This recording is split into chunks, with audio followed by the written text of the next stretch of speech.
the internet, because you're going to be able to directly access your fans and blah, blah, blah. It was this big, way that they pitched it. And then as soon as it got a stranglehold on the everything, then they went, well, now that we have you, we're not going to pay you because the money comes through us. We're the gatekeeper, and we're just going to make it really, just like the insurance companies, make it really hard for you to see, it's not a direct line to, if you, like for instance, even on something like Spotify, right? If you if you listen to the Cherry Poppin Daddies on Spotify, it's not like, okay, I get a microcent of that. That's not how it works. It actually works like they pay the biggest acts in the world, the 10 biggest acts in the world, a certain percentage of everything, and then they split the remainder up between everybody else. And that's how it works. Is it so similar? It's not even direct. Oh, interesting. Question for you: is iTunes is it something similar to that? iTunes is better, actually. iTunes is a better percentage. So Okay. but iTunes doesn't exist anymore. So that's going away. Right. I was like, that was bad, but they're various form. Each of the vendors they're not, none of them is really good. But of all the vendors, iTunes was the best. Apple was the best for relationship with the musicians. Gotcha. But it's just hopefully, I guess, but going to the shows and buying the merch and buying like the that is super helpful. It's kind of the way to go still, right? Yeah, and certain scenes are better. Like I have a friend who is in the sort of like that sludgy stoner metal thing, where they play 11-minute songs and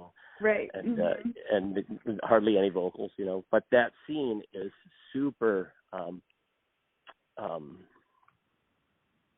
supportive. They will, like when a record comes out for that scene, everybody wants to buy the vinyl, and they're very, it's a very niche scene, but it's very supportive of the acts. Whereas something like, say, the swing scene is incredibly unsupportive because it's about the dancers, right? So if you're a swing band, you basically can do no right, because first of all, people have heard they think they know what swing is, and it's not what you do, first off, right? And they don't want to make it new. They want to dance to records. It's about dancing, and it's not about, they don't want to have a live band. All they want to do is belittle and marginalize the bands, So it's a totally different scene, whereas in the music scene I'd say that ska is much more supportive than a scene than the swing scene is. Absolutely. And that's what it is. So and something like metal is very supportive. Unfortunately, I'm just kidding. Well, good for them. That's the style. The Daddies play different styles of music, but we're known as a swing band because we were, in 1988. That was the big idea, right? Was we'd play kind of swing, except we'd imbue it with the idea of punk rock, right? Right. And the energy of punk rock, but still be, and swing music being swung, something is swung, like it's a rhythmic thing, right? With horns, right? Not that we were trying to be Glenn Miller or anything. That was not what we tried to do. We tried to be more of a jump bluesy / jazz version of punk rock. I always enjoy it more when it's more of a hybrid instead of something that's, straight up blues or straight up rock and roll. Well, I do too. Why? Because then the Daddies we do play things orthodox.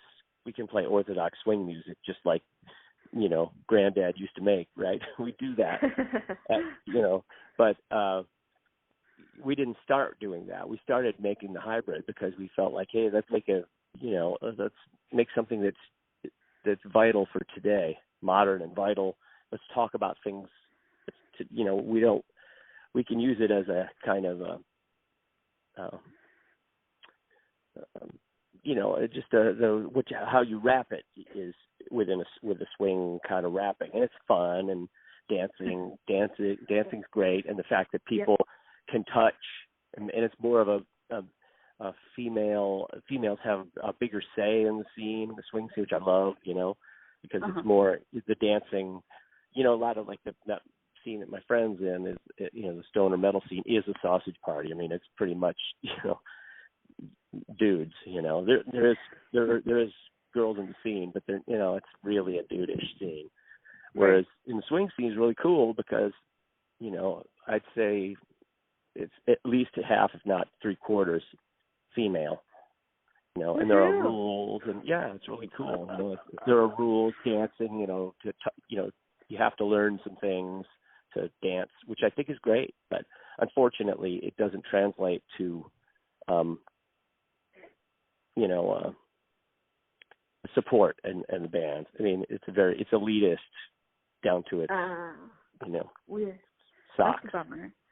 Yeah, it is a bummer because it's such a fun scene and there's so many good things about it, but it's not, it as a music / dance scene didn't last. The music side of it didn't last. The dance scene, is worldwide. You can go anywhere in Beijing and there's going to be a large contingent of swing dancers. Nice. But they just haven't. Well, San Francisco area was the big starting point, really. L.A. and San Francisco in the beginning. Nice. But San Francisco maybe even more than L.A. More, artistic back then, or I just think that they're more. Yeah, I think San Francisco in the day, it's different now, but in the day it was more just experimental and willing to try. The audiences are always great there. Just they're looking for something new. They didn't, you know what I mean? It was just it was a really interesting time, and a lot of punk rock people, I think, as they aged, they looked for something that would have a kind of that would tick the boxes for them. And so, I think swing music was kind of that one of those things that you could, kind of keep your. It was more sophisticated as we got older. We got more sophisticated, but musically. But it didn't. The scene didn't go the way that I had hoped it would have gone. Yeah, it was kind of like a blip in part of my childhood in the 90s, and then it kind of, disappeared after that. And it kind of got too big. You know what I mean? It didn't stay niche. It became a big pop cultural moment, and that was sort of the death knell of it. Because when it was kind of a niche scene where in various cities we'd go, and the scene, the shows were big and cool, kind of like a big rockabilly show. That's what it was like, except swing, right? It was cool, and then it got people, some of the mainstream, we had our song and it was on TV and everybody wanted to talk about it, and that, so everybody gets involved, and it kind of anything kind of like we were talking about before, where it could be a hybrid, goes away.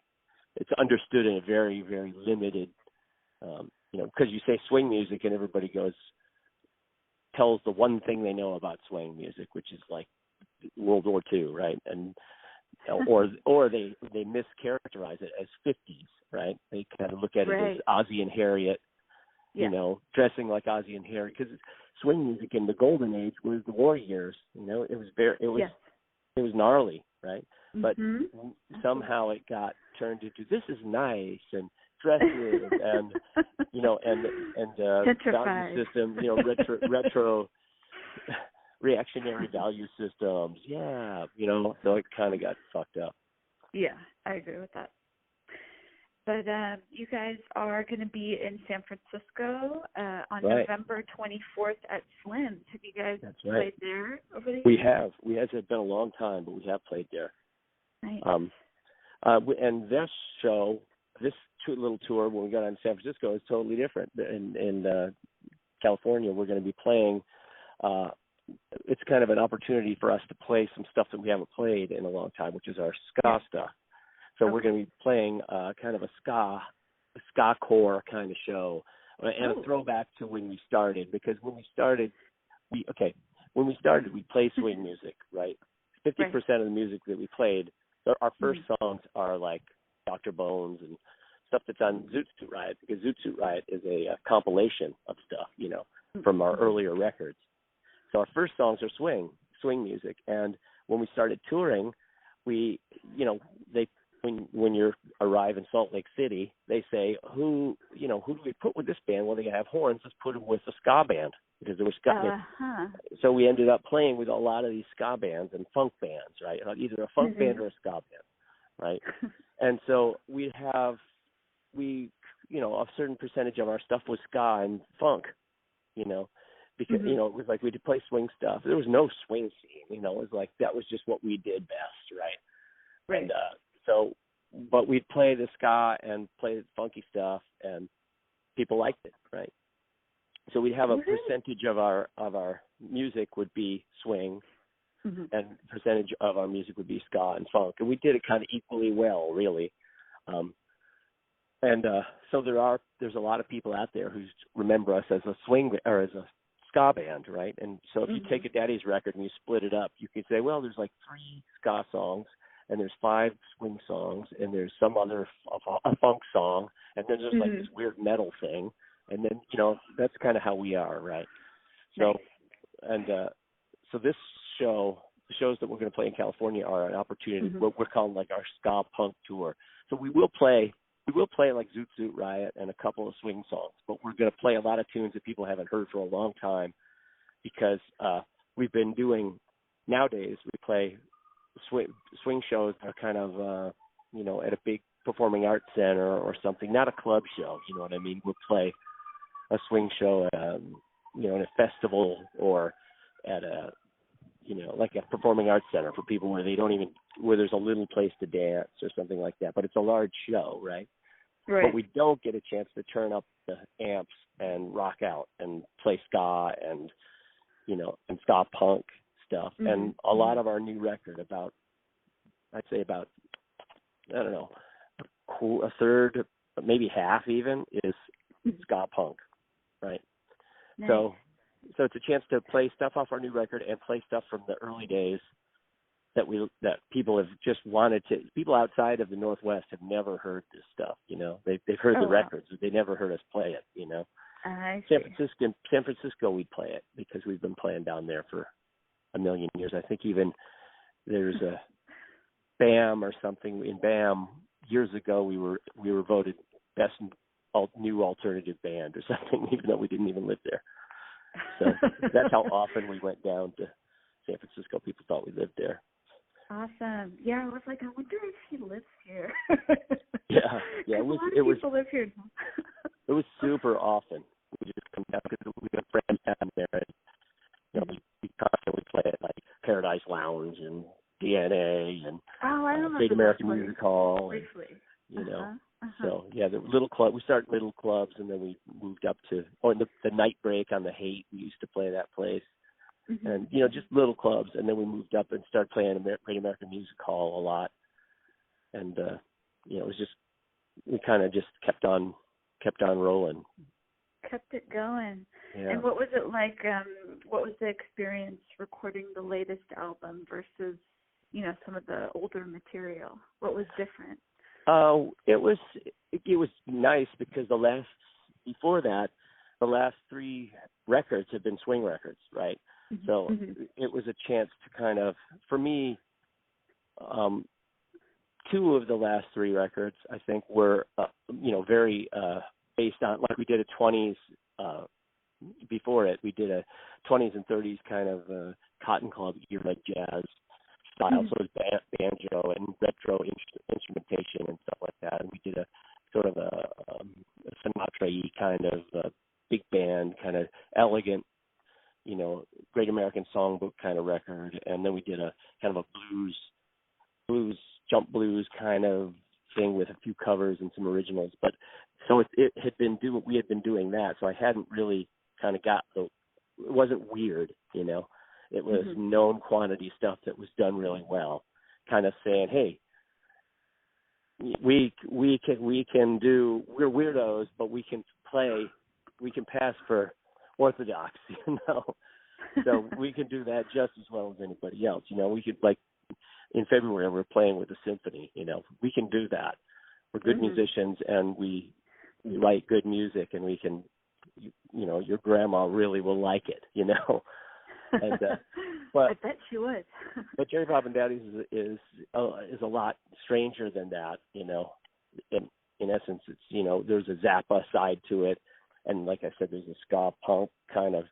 A lot of we're only interested in marginalized scenes. It seems, you know, like we're interested in like glam rock and glitter rock and ska and swing and rockabilly and psychobilly. Nothing that anybody is actually interested in.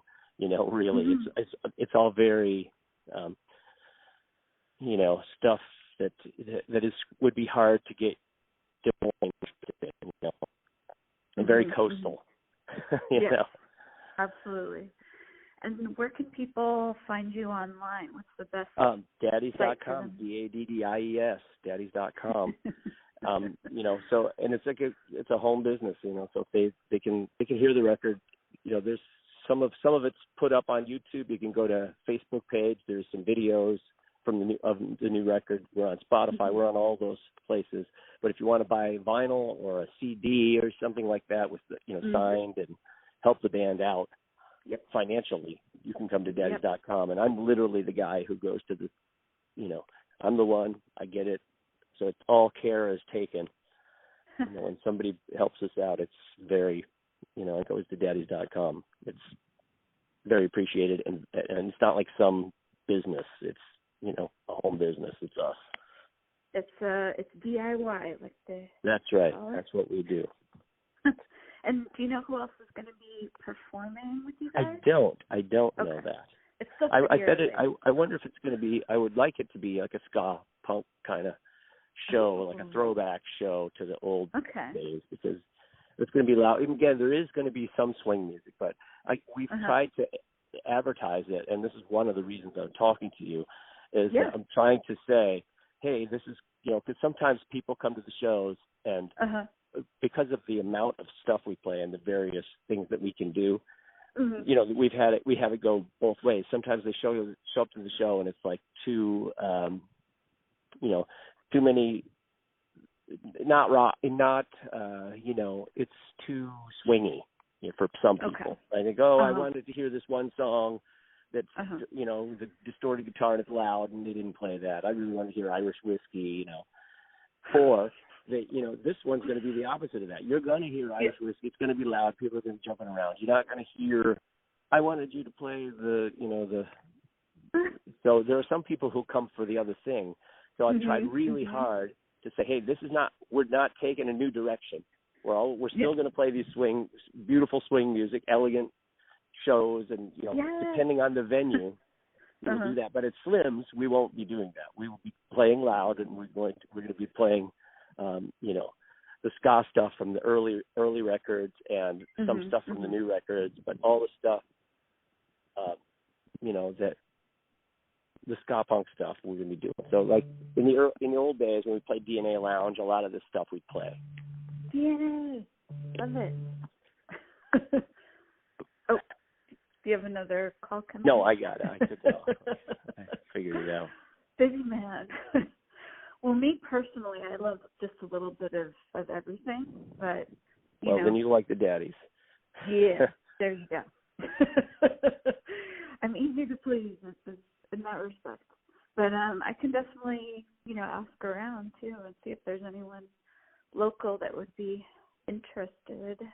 Yeah. I mean, I haven't really done I haven't talked to Slim's yet, or the promoter side of things, so I don't know what they're planning from that. You know, it's a ways away now. It's like in November, so I really don't know. But that's from what we're doing. Like, we did some shows like this in the Northwest, and I was really, you know, first thing I would do is go online and say, hey, this is going to be a ska punk show, and you know, and a lot of fans got really excited about it. But then I would see occasional comments from ladies, you know, Marta. I want to get margaritas and get on our swing outfits. I felt sad because it's like, oh man, I want to give you that. I want to give you your night, your swing night, but this is not the night that it's going to be. You know, this is, you know, you'll like it though. You'll show up and you'll like the music and you'll hear it. But if you're thinking you're going to swing dance all night long, this is not the night that it's going to be. It's going to be a few swing songs, but the rest of it's going to be danceable, good. You know, and when I say punk, it's not punk like that. You know, it's just it's melodic. You know, it's the good stuff. It's the good stuff. We're putting together you know, we've been around since 1988, and we're putting together a set of stuff that works really well and that people like, but we don't play all the time. Yeah, those are the best songs, let me tell you.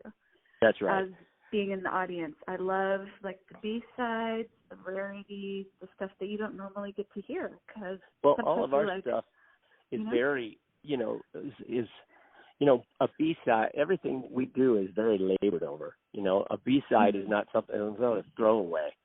You know, everything we do is we give 100% to. So it's not like, oh, we play swing music and occasionally we throw off these, you know, kind of shitty ska songs or a punk rock song. No, some of our best songs are like, I'd say Irish Whiskey is the one I always mentioned.